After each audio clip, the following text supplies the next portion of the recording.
Aujourd'hui, c'est donc le 4e dimanche de Carême, dimanche de l'Étaré. Nous faisons à la messe la mémoire des saints 40 martyrs et la 3e oraison de tous les saints à Cunctis. Notez bien que cet après-midi, il n'y aura pas d'heure sainte, pas de salut, comme il y a habituellement. Demain, lundi de la Féerie, je dirai la messe ici à 7h. Mardi, au propre de Rennes, c'est la fête de Saint Paul Aurélien, Saint Paul de Léon. Il y aura la messe ici à 7h. Mercredi de la Féerie, messe à 6h50. Dimanche prochain, le dimanche de la Passion, la messe sera comme d'habitude, messe chantée à 10h le matin, et il y aura l'adoration de 17h à 18h avec le salut du Saint-Sacrement à la fin. Nous organisons le samedi 23 mars, donc c'est la veille du dimanche des Rameaux, un chemin de croix à Pontchâteau. Donc à 10h30, nous ferons un grand chemin de croix. Il est possible de rester ensuite pique-niquer sur place. Ce même week-end, le 23 et le 24 mars, nous aurons à Nantes les brigandages Saint-Michel pour les jeunes hommes de 17 à 30 ans. Veuillez vous renseigner auprès de monsieur l'abbé de la Chanonie. La prochaine réunion de la croisade à Saint-Maurice sera le 2 avril, c'est-à-dire le lundi saint. Donc le 1er avril, pardon. Le lundi saint. Nous organisons cette année, au mois de mai, des petites retraites pour adolescents, des retraites de 3 jours pour les adolescents de 14 à 17 ans. C'est au dos du bulletin du Christ-Roi, la fiche d'inscription. C'est pour les adolescentes, les adolescentes. On utilise les ponts, le pont du 1er mai, le pont de l'Ascension, pour faire ces retraites. Donc n'hésitez pas à inscrire vos enfants et puis peut-être à faire passer le mot. C'est de 14 à 17 ans, mais ce n'est pas nécessairement à prendre de façon très stricte. Il y a des enfants qui sont un peu plus précoces que d'autres, et d'autres qui, au contraire, mettent un peu plus de temps à mûrir. Donc, surtout pour les jeunes filles, ça peut même être déjà à partir de 13 ans. Et les garçons, ça peut au contraire traîner un peu plus tard aussi, vers 18 ans, admettons.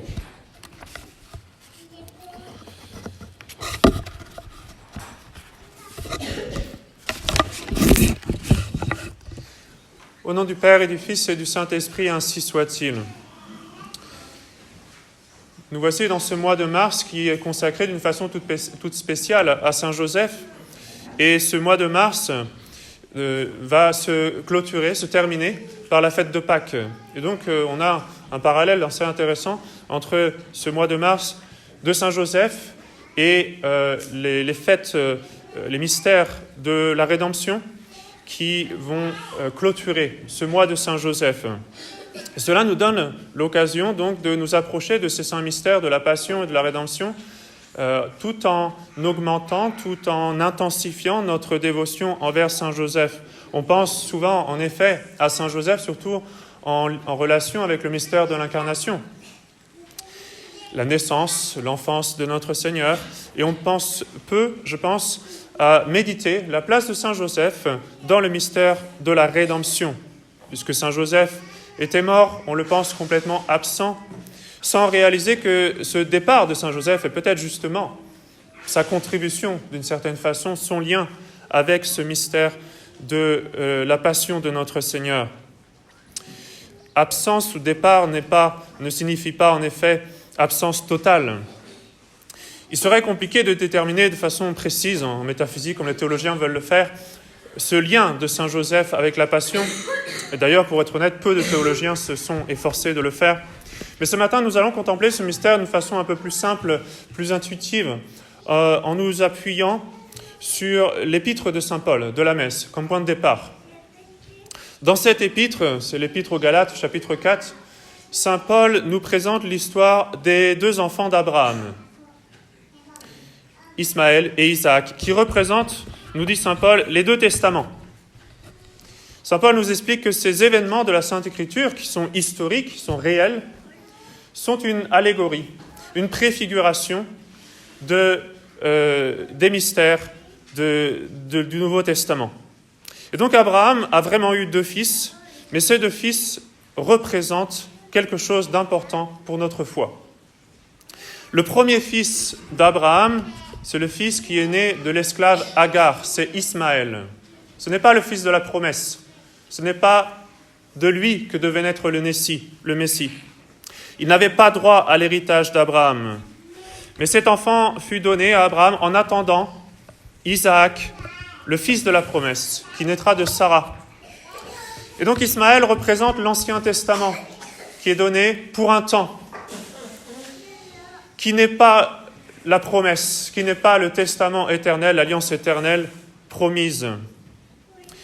Et saint Paul voit dans le statut d'esclave d'Agar, donc la mère d'Ismaël, justement, la loi de Moïse, c'est-à-dire sous ses obligations un peu serviles que devait observer le peuple juif dans l'Ancien Testament.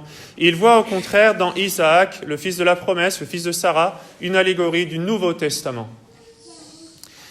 Et tout comme Ismaël persécutait le jeune Isaac, bien de la même façon, nous dit saint Paul, ceux qui s'attachent aveuglément à la loi de Moïse, c'est vrai de ceux qui veulent rester juifs, même après la venue du Messie, mais c'est vrai aussi d'un certain nombre de chrétiens qui étaient attachés aux cérémonies juives au temps de saint Paul, eh bien ceux-là persécutent et persécuteront toujours ceux qui, au contraire, sont les enfants de Dieu, les enfants de la promesse, les catholiques du Nouveau Testament.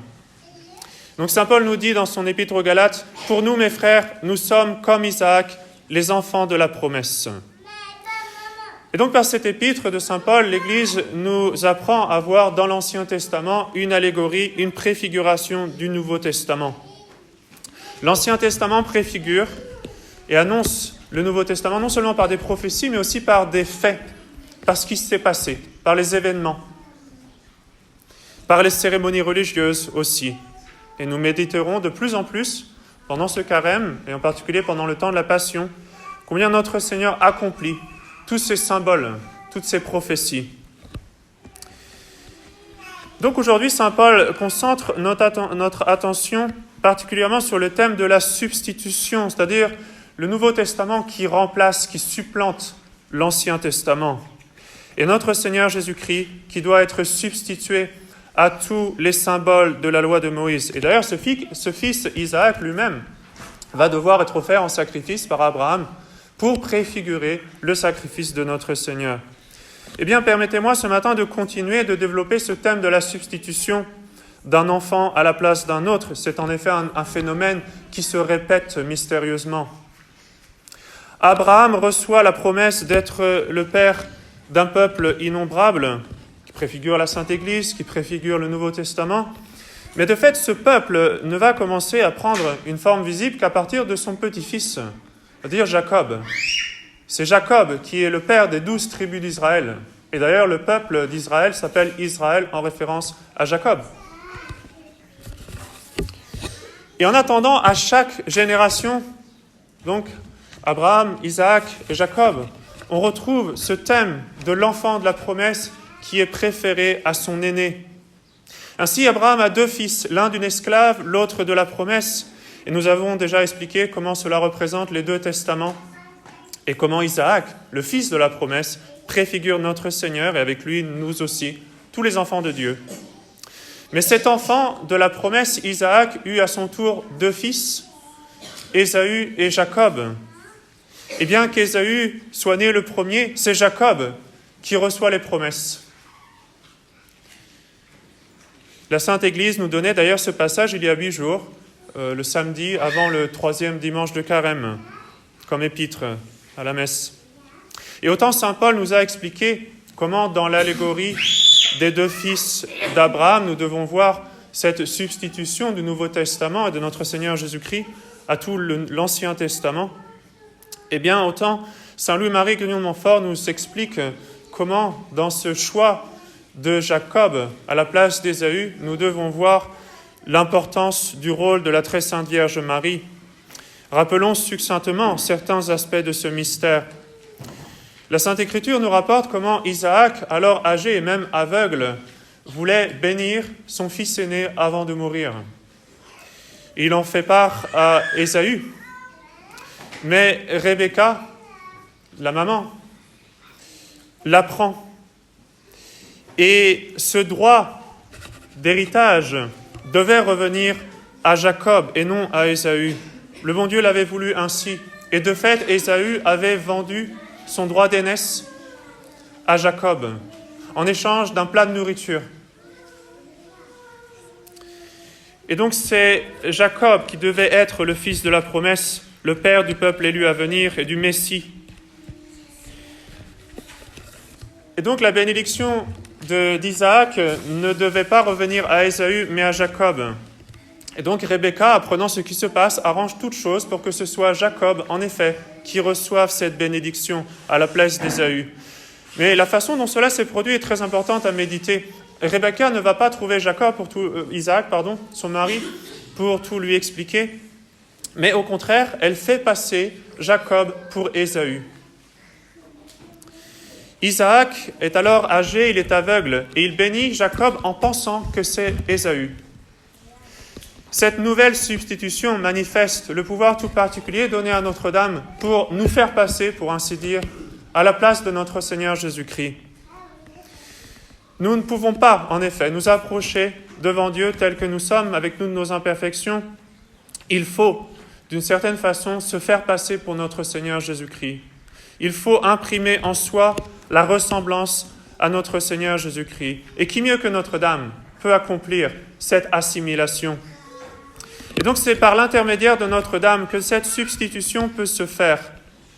Elle est la mère de ses deux fils, elle garde les affaires de ses enfants, elle est capable d'en faire facilement passer l'un pour l'autre. Et dans l'ordre surnaturel, en effet, cette substitution, cette assimilation à notre Seigneur est ce qui nous permet d'obtenir les bénédictions divines.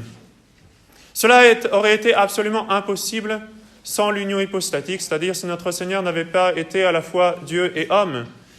Et donc, de fait, cela nous a été rendu possible par la maternité divine de Notre-Dame.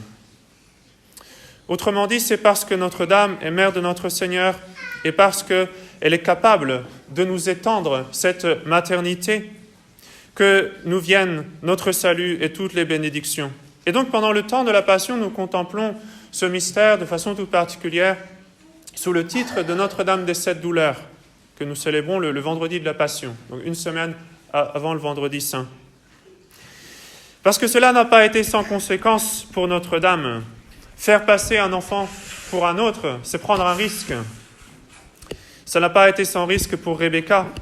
Et quand le petit Jacob s'effraya d'être découvert et d'attirer sur lui la malédiction, au lieu de la bénédiction, il en fait part à sa mère, Rebecca.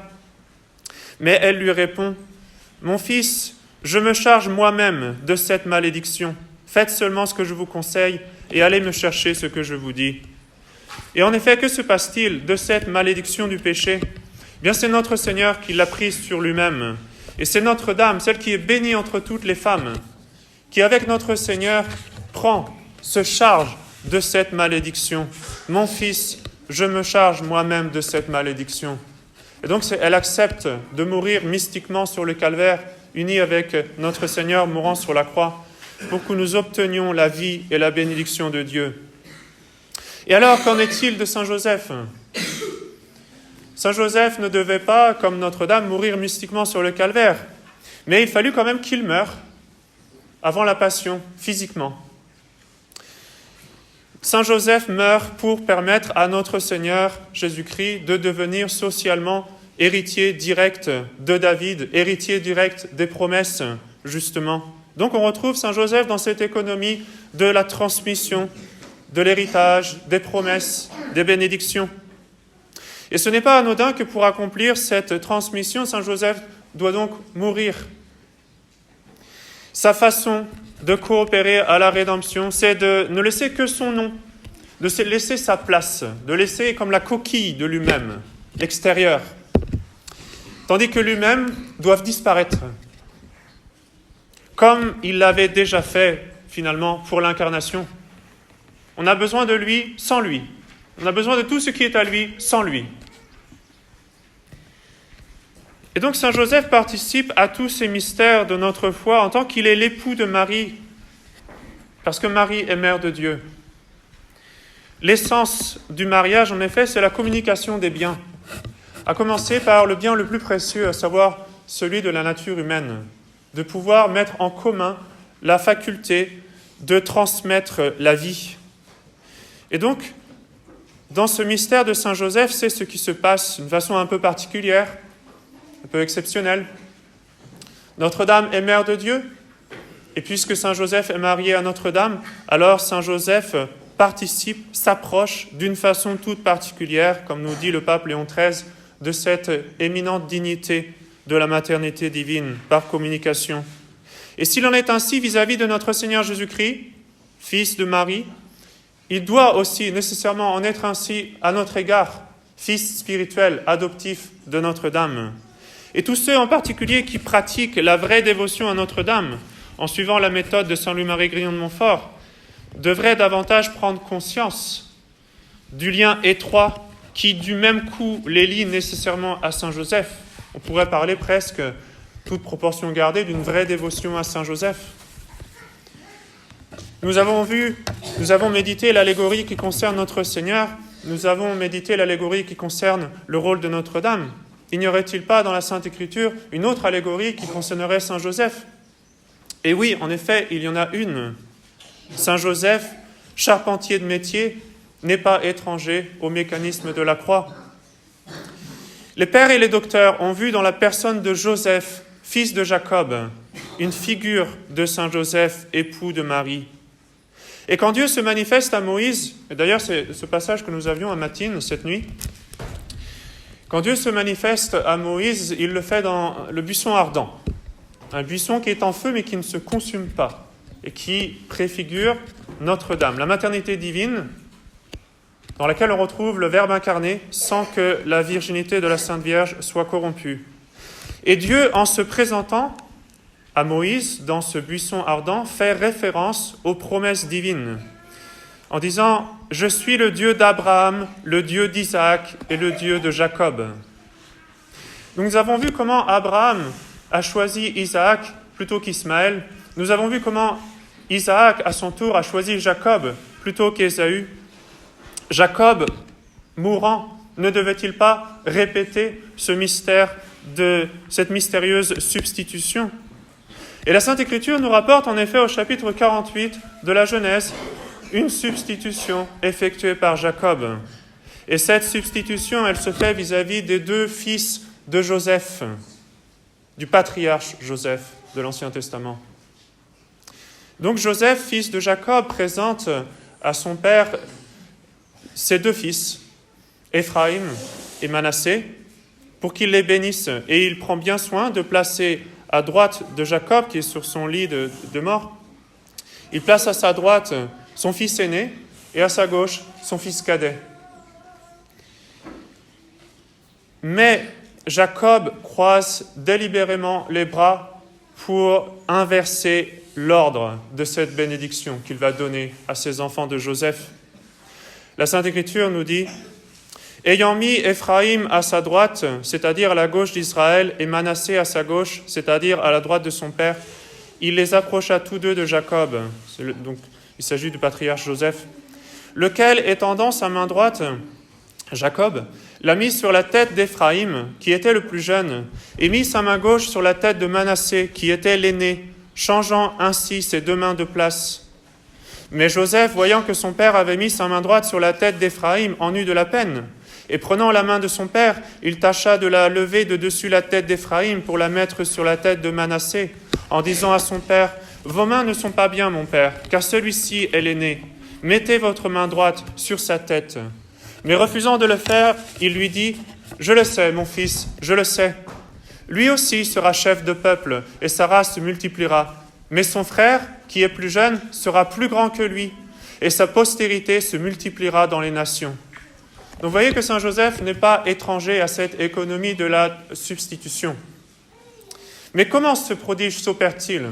Eh bien, je vous ai dit, Jacob met sa main droite sur la tête de celui qui est à sa gauche, et il met sa main gauche sur la tête de celui qui est à sa droite, formant ainsi un signe de croix. Parce que c'est par le mystère de la croix que s'accomplit cette substitution. C'est toujours par la croix. C'est grâce à la maternité divine de Notre-Dame, et c'est toujours sous la protection paternelle de Saint Joseph que s'accomplit la substitution au fils aîné. et que s'obtiennent les bénédictions normalement propres à ce Fils aîné, c'est-à-dire notre Seigneur Jésus-Christ. Donc cette allégorie d'Abraham, d'Isaac et de Jacob nous manifeste comment notre Seigneur a été substitué à notre place et comment il est mort à notre place et comment on a libéré, au lieu de le libérer lui, on a libéré un meurtrier, c'est-à-dire Barabbas. C'est Saint Pierre qui le dit, et notez comment il fait référence justement à ces promesses données à Abraham, à Isaac et à Jacob.